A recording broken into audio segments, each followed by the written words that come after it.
Chat is on. Oh. 3, 2, 5.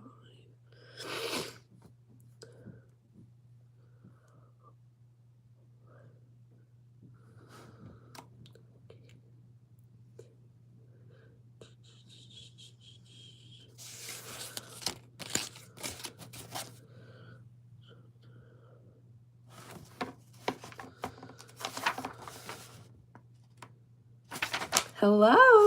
Oh my goodness. I have literally been trying. Oh my goodness. I was supposed to go live at 5:30, but then I was doing a different live with somebody else. And then I had to eat dinner, and then I had to pray with my family. And I'm finally here, and I was like, I'm going to wait till 9. And then I was still late. So we are actually reading a couple chapters today. We're reading all the way through chapter 5 because they're very short chapters. Chapter 3 is literally 3 pages long. So so to make the most of this, we are going to read through chapter 5. I'm just going to start.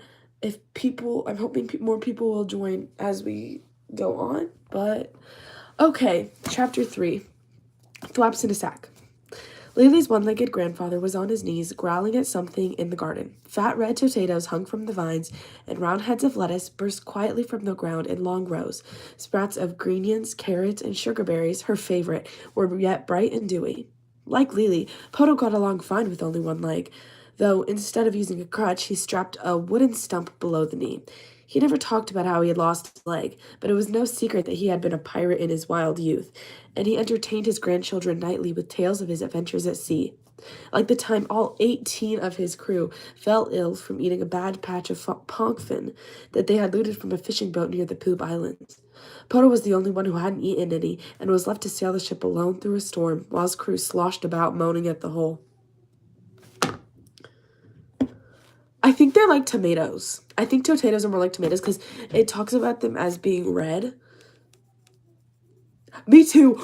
When I first read this and we didn't have fiction. Oh, me too.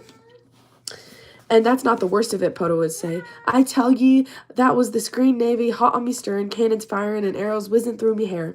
That's how it comes in parts in 3 places, see? Still can't catch a whiff of pongfin that I don't get the urge to trim a sail and run for cover. The Igby children would squeal with the delight, and old Poto often got so worked up that he'd see the need to dab the sweat from his forehead with a handkerchief.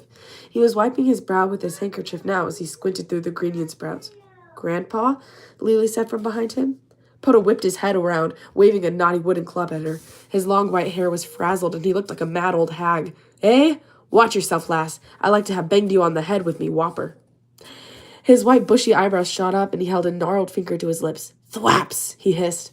Suddenly, a small hairy figure leapt out from beneath a potato plant and squealed. Poto bounded after it. Nugget, who had been whining happily, lost all restraint and pounced into the garden with a bark. The common thwap was little bigger than a skunk, not much more than a ball of fur with skinny arms and legs, standing as high as the middle of Poto's remaining shin. Yes? My little sister just randomly came in. Sorry. The old man's club found its target and sent the little critter flying through the air, but not before another one darted out of the garden and bit Poto fiercely on his stump with its long yellow teeth. The first thwap crashed into a trunk of a nearby tree and dropped to the ground, where it immediately stood up and hurled a pebble at the old man. It struck Poto squarely in the forehead, and he staggered for a moment, shaking his head while he beat at the thwap, whose teeth were stuck in his wooden leg. The thwap squealed and darted back into the garden. A moment later, they reappeared, one with a potato in its furry paws, the other with an armful of carrots. They dodged another swipe from Poto's club and shot into the garden again. Poto roared and swung his club above his head. Yeah? Your school stuff hung up. It's on my bed, please. Okay.